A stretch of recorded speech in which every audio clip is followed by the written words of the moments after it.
అందరికీ నమస్కారం. సుపరిపాలనలో తొలిగడుగులో భాగంగా రాష్ట్రంలో ఎక్కడికి వెళ్ళినా సరే, ముఖ్యంగా కాన్స్టిట్యున్సీ వైడ్ సుమారు 9 కాన్స్టిట్యున్సీలు తిరుగుతూ ఉన్నాం. సొంత కాన్స్టిట్యున్సీలో కూడా తిరుగుతూ ఉన్నాం.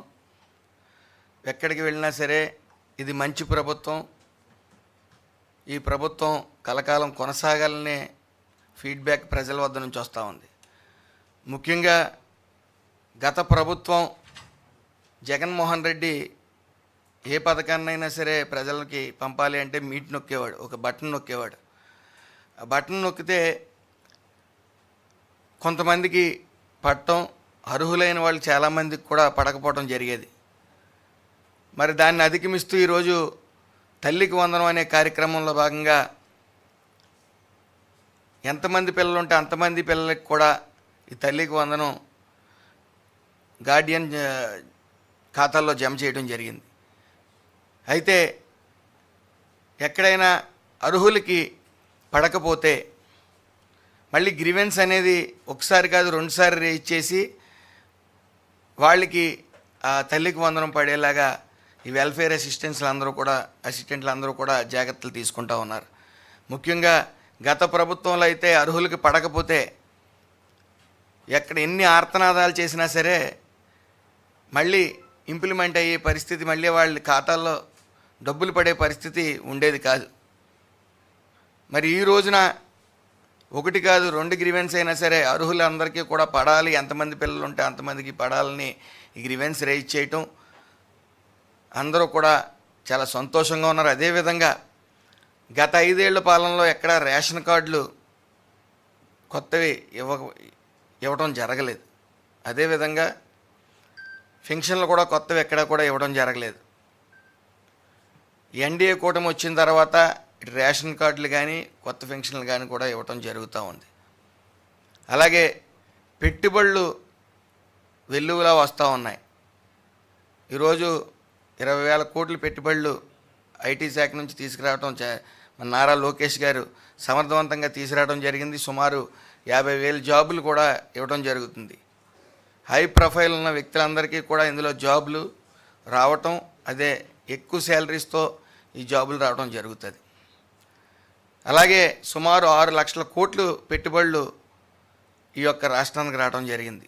దాని నిమిత్తం సుమారు 10 లక్షల ఉద్యోగాలు భర్తీ చేయడానికి కూడా సర్వం సిద్ధంగా ఉన్నాయి. అయితే ఈ వైసీపీ వాళ్ళకి ఈ అభివృద్ధి సంక్షేమంతో పాటు ఈ పెట్టుబడులు రావటం మింగిడి పడిన వైనంగా తయారయ్యి ఈ రాష్ట్రంలో ఏదో జరగబోతుంది, ఫ్యాక్షనిజం తీసుకుని వస్తాం, రపరపా మా ప్రభుత్వం వస్తే నరికేస్తామని రకరకాల విన్యాసాలు చేస్తూ, అలాగే భాస్కర్ అనే వ్యక్తి చేత మెయిల్స్ ఇప్పిస్తూ ఇక్కడికి రావద్దు, పెట్టుబడులు పెట్టొద్దు అని చెప్పి మొత్తం మీద ఈ రాష్ట్రాన్ని మరో బీహార్ కింద తయారు చేద్దాం, ఇది అసమర్థ పాలన అని చెప్పి చూపిందామని చెప్పి ఓ విషం కోణంలో వాళ్ళ ప్రయత్నాలు వాళ్ళు చేస్తూ ఉన్నారు.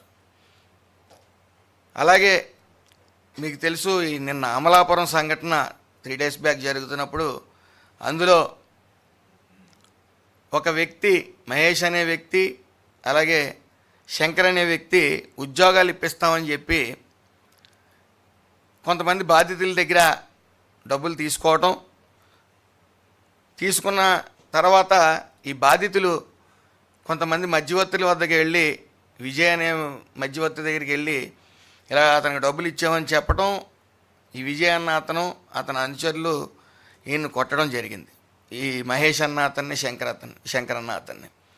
అయితే ఇందులో వైసీపీ పేటీఎం బ్యాచ్ ఇన్వాల్వ్ అయ్యి మంత్రి గారి అనుచరులు ఇందులో కొట్టిన వాళ్ళు అని అభియోగం చేస్తూ ఉన్నారు.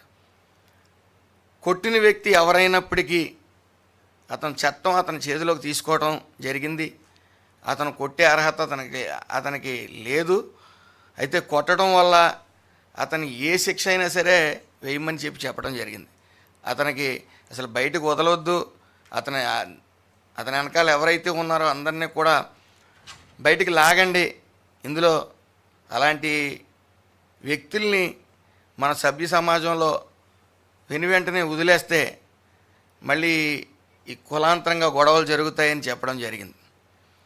అయితే వైసీపీ బ్యాచ్ అంతా కూడా నా అనుచరులు అంటూ ఉన్నారు. నా అనుచరులు అవ్వడానికి నా కారులో తిరుగుతున్నారా, లేకపోతే నా దగ్గర ఉద్యోగాలు చేస్తున్నారా అని అడుగుతూ ఉన్నాను. వాళ్ళందరూ కూడా నా గ్రామం అయితే నా గ్రామంలో ఉన్న వాళ్ళందరూ కూడా నా అనుచరులు అవ్వాలని లేదు.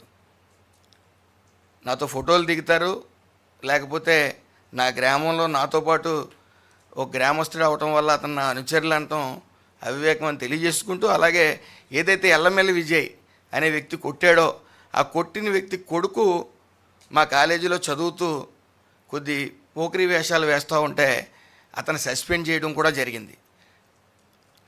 అయితే అక్కడ తప్పు జరిగితే ఉపేక్షించే పరిస్థితి లేదు అని అది క్లియర్ కట్గా మేము చెప్పదలిచాం. అదేవిధంగా ఇంక విషయానికి వస్తే, ఏదైతే మహేష్ శంకరు ఉద్యోగాల పేరు నిమిత్తం డబ్బులు తీసుకున్నారో, కొంతమంది దళిత యువతీ యువకులు కానీ మిగిలిన క్యాస్ట్ వాళ్ళు కానీ వాళ్ళ మీద అనేక స్టేషన్లో ఫిర్యాదు చేయడం జరిగింది. కేవలం 2 వ్యక్తులు మా దగ్గర డబ్బులు తీసుకున్నారని చెబుతూ వాళ్ళతో మాట్లాడిన ఆడియో రికార్డింగ్స్ కూడా బయట పెట్టడం జరిగింది. అయితే ఈ ఆడియో రికార్డింగ్స్ అన్నీ బయటకు వచ్చాయి. వీళ్ళు పదే పదే మమ్మల్ని మోసం చేసిన శంకరు అలాగే మహేష్ అని చెప్పి చెప్తా ఉన్నప్పటికీ ఈ వైసీపీ బ్యాచ్ నాకు చెందిన రాయల్ కాలేజ్ ఇన్వాల్వ్మెంట్ ఉందని రాస్తూ ఉన్నారు. అయితే ఇందులో రాయల్ కాలేజీలో చేస్తున్న ఒక స్టాఫ్ గుత్తులు విజయ్ కుమార్ అనే అతను లెక్చరర్. అతను ఈ మహేష్ అన్న అతనికి స్నేహితుడు అతను పిలిస్తే ఇతను వెళ్ళటం జరిగింది. గొడవ జరుగుతున్నప్పుడు అది ఆల్రెడీ స్టేట్మెంట్ ఇచ్చాడు. ఆల్రెడీ పోలీసు వాళ్ళు పూర్తి స్థాయిలో ఎంక్వైరీ చేశారు.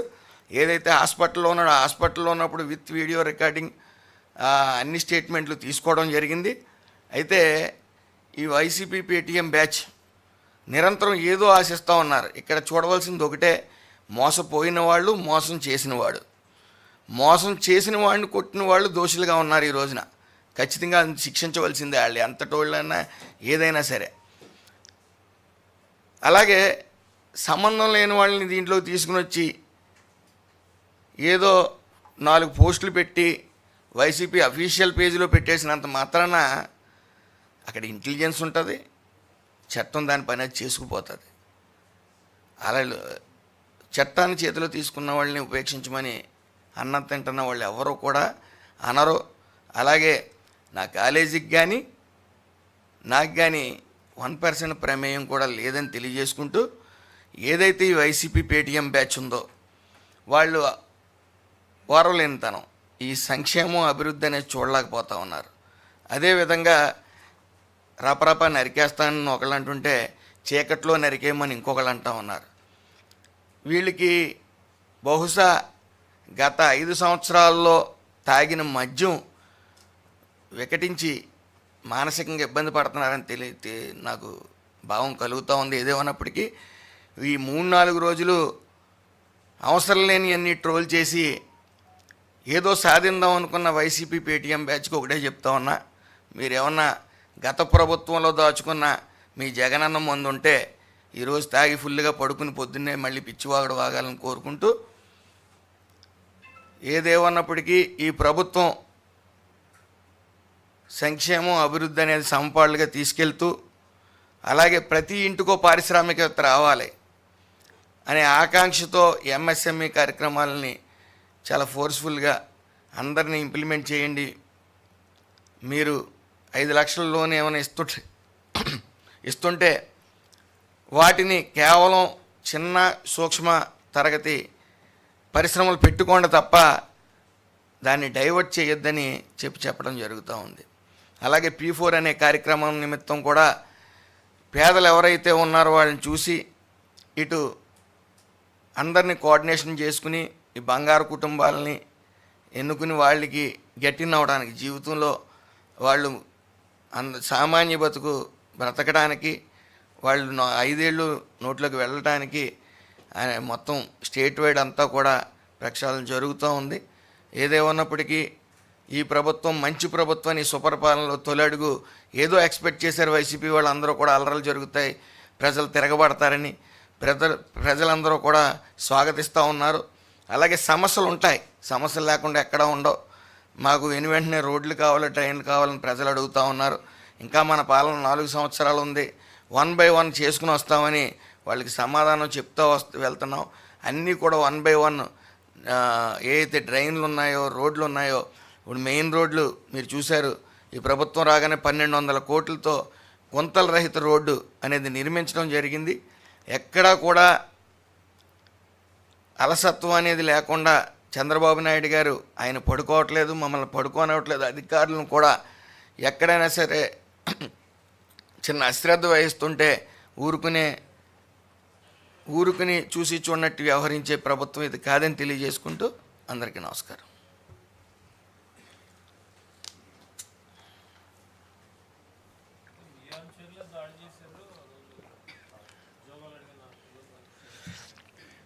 అనుచరులు అంటే దాని అర్థం ఏంటో నాకు తెలియట్లేదండి. ఎందుకంటే నాతో పాటు ఒక గ్రామంలో పుట్టిన వ్యక్తి ఆయన నా అనుచరుడు అంటే నాకు కూడా తిరుగుతూ ఉండాలి. ఎలక్షన్లో తిరిగి ఉండొచ్చు, లేకపోతే ఈ మధ్యకాలంలో నా కారులో తిరుగుతున్న నా వెంట ఉన్న అతను అనుచరుడు అవుతాడు.